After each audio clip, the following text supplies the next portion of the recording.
Hello everybody, welcome to the I Am IT Geek YouTube channel. My name is Shabazz Dan. As ever, I am the IT Geek. Welcome to what is episode 3 of our AVS Zero to Hero. And as I was last week, I'm still the zero. But I'm about, I think you're a little higher than zero. 0.2 maybe? Yeah, sure. And as ever, I am joined by the hero of this whole series, Shannon Keane. Hi Shannon. Hi, how are you today? I'm very well, thank you. How are you? Good, good.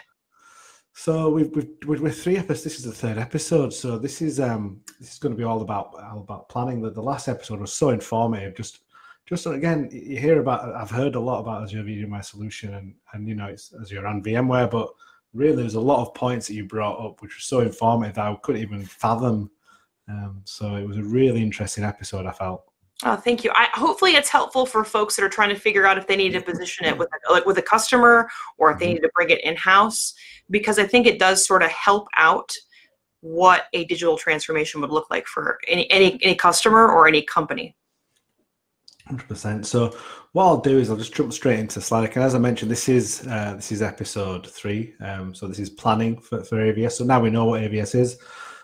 Shannon's going to explain, obviously, you know, what do we need to do before we're ready to deploy it. Sure. So what I think Shannon's going to cover, if I'm not wrong, with some of the identity requirements, which are always very important. So something about requesting a quota, I think, is part of one of the prerequisites. And then I'm going to get into some defining the network. So I will hand over to you, Shannon. Perfect. Sounds good. So first things first, you'll want to make sure that you've got Azure ready to go because you're deploying it there first. So you want to make sure that your subscription has been whitelisted. And it's weird to think about whitelisting with something that reached general availability. So just know that because it's bare metal, we have capacity teams that are making sure that if you go deploy 3 nodes, 5 nodes, whatever many nodes you need, that we're not going to run into resource constraints, because we have to think about what that looks like when we patch the hosts. We have to think about what that looks like when we upgrade hosts, because we sort of swap the actual servers in and out while we upgrade. So you never are without your environment. And so they want to make sure that the subscription is whitelisted. From there, you'll want to pick the resource group. You'll want to make sure you know the right region and location. And that's just a matter of, in the support ticket that you'll open, you'll just indicate that you want to be able to deploy it in North Central or South Central or something like that, right? You want to make sure that you also are liking your naming conventions, because in order to rename your AVS instance, you have to redeploy it, which is just like most Azure services. I think we're starting to bring about better realities of being able to rename on the fly. But right now, if you had to rename your AVS environment, you'd have to rebuild it, which is probably not ideal. So you'll want to make sure that you have an idea on the resource name. And the other requirement, it dawned on me, is that you'll want to make sure you've got an EA subscription or a CSP subscription. So regular EA is every type of customer in Azure for the most part. Sometimes you do see customers that have pay-as-you-go. I don't know if pay-as-you-go is offering, or if you could deploy Azure VMware Solution. I suppose if you've got a pay-as-you-go environment, you could open up a ticket with Microsoft and they could determine if they will or won't support it. But the way that we think about it is you need to be an enterprise agreement customer or a cloud solution provider customer. So you could run an AVS instance on behalf of a customer of yours, so long as you've got that cloud solution provider agreement in place. I can't imagine a customer being on pay-as-you-go. You know, I can't either, but like I wanted to throw it out there just in the event, because when I was a consultant prior to Microsoft, we did have a customer that was running a sizable amount of consumption on a pay-as-you-go subscription. And because they weren't an EA customer, Microsoft didn't know about it. And they sort of came to my consultant company, and that's when we started being like, we need to get you on an enterprise agreement so people know what you're doing. And so you can reap the benefits of being an enterprise agreement customer.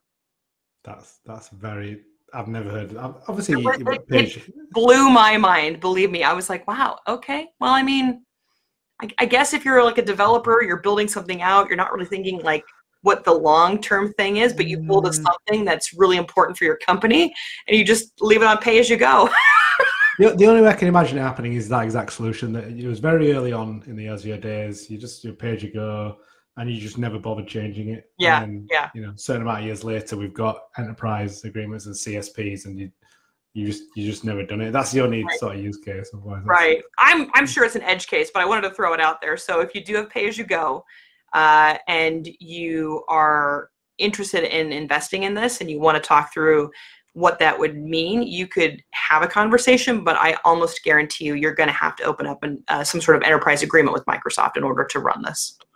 So on the little introduction slide that we saw, there was something around requesting a host quota. Yes, correct. So after you run your Azure Migrate assessment, what you'll wind up doing is you will open up that support ticket with Microsoft support, and you will say, I need 5 hosts allocated to this subscription. And from there, it takes a little bit of time. It's not instantaneous because remember, we've got the capacity teams that are just making sure that if we add you as a net new customer of Azure VMware Solution into the mix, we've got the right amount of hosts. And so in our documentation, we say it could take up to 5 days. Usually it's somewhere in the 2 to 3 days, but the 5 days would probably be like worst case scenario. So make sure that, if you're ready to go tomorrow, that you've got everything situated in terms of you've got the approval from Microsoft, your subscription has been whitelisted. Oh, and then I should have maybe looked at the slides a little bit closer, but yeah, I talked about that in the slide previous. So those are the big things to make sense of, right? Yeah. No, that it's quite common with Microsoft. They give you a worst case scenario. This is how many days it's going to take, and then you look at the portal, and an hour later it's there. And you're like, well, you told me 5 days. And then they're just like, surprise, it's faster. And I'm like, I guess I feel better about it, but I guess it's the idea of preparing you for the worst in the event something doesn't work out according to plan. Yeah. And I suppose we've touched on, for me, in the space that I work in, identity is so important, and we touched on that in the first slide. But with this being, I suppose, an infrastructure as a service, primarily with a bit of PaaS, as you mentioned in the earlier episodes, I suppose networking is going to be key, and making sure that's planned and correct is going to be very essential. Yes. So Azure VMware Solution requires a minimum of a /22 CIDR network address block, and that's the management network that's only used by Azure VMware Solution. So remember, the express route circuit gets deployed with the solution. That express route circuit gets peered into the Azure VNet. The recommended pattern is to have non-overlapping IP addresses. If you need it in terms of a migration segment, you could use HCX to extend layer 2.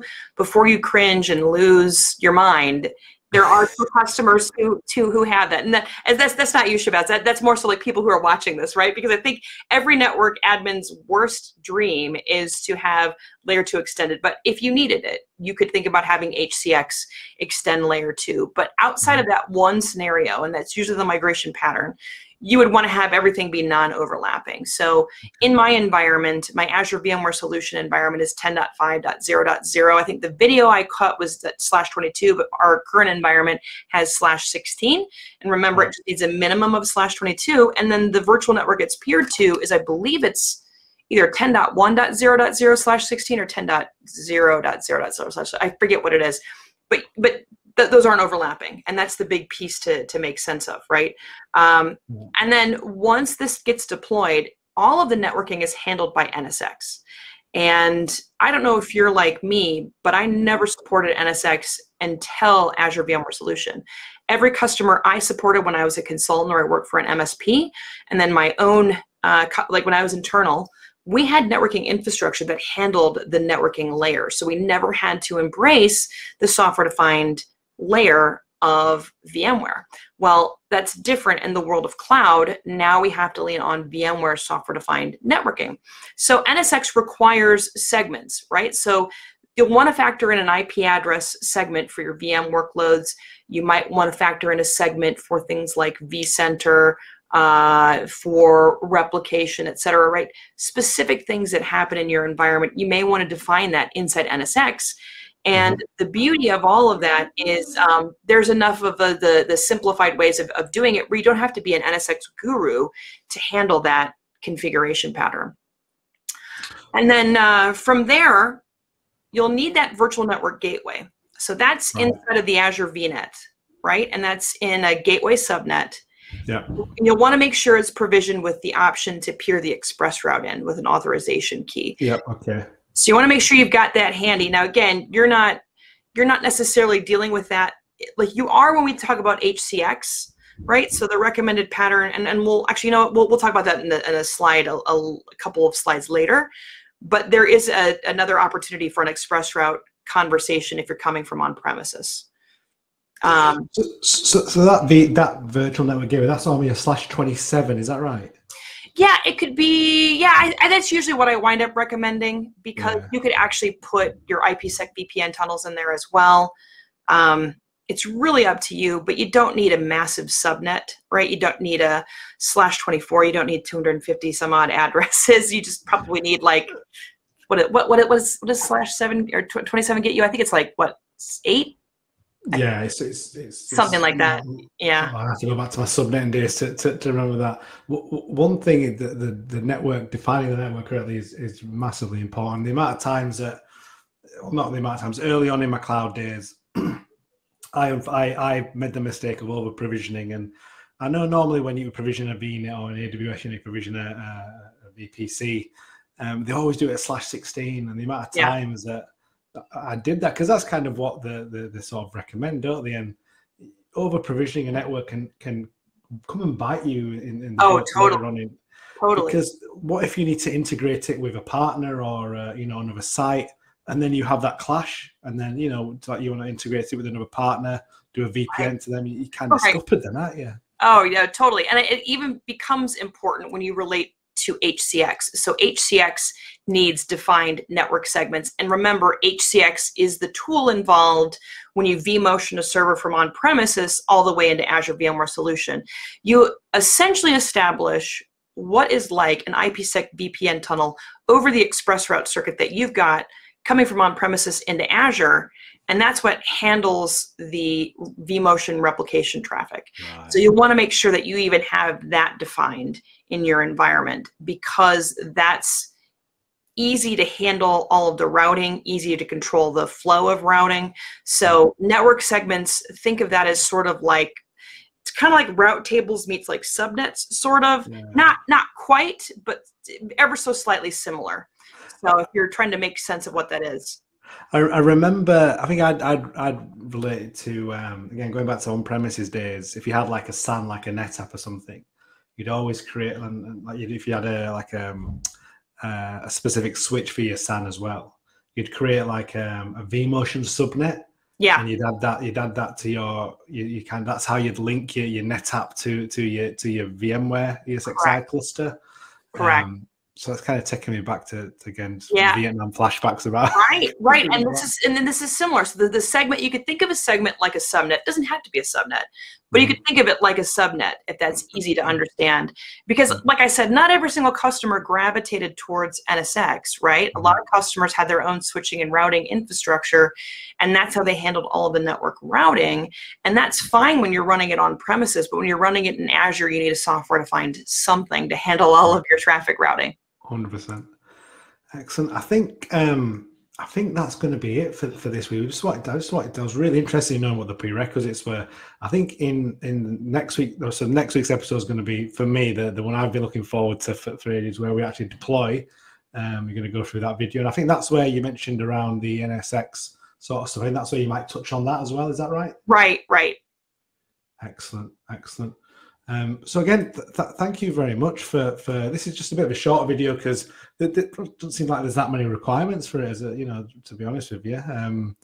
But I think what I've taken away from that is that the networking is one of the key elements from making sure you plan your network correctly. Yeah, exactly. Excellent. So thank you very much, Shannon, from that. That's been a short and sweet episode. So. Thank you everybody for watching. Again, please leave any sort of comments on the video. All of Shannon's socials will be in the description, so make sure you follow Shannon on Twitter and if you're not already following her. And yeah, like I said, next week is the big deployment. We're going to see how to finally deploy. So make sure you tune in for that. Make sure you smash that like button and don't forget to subscribe. I'm going to say that every episode. Yeah, I think you should.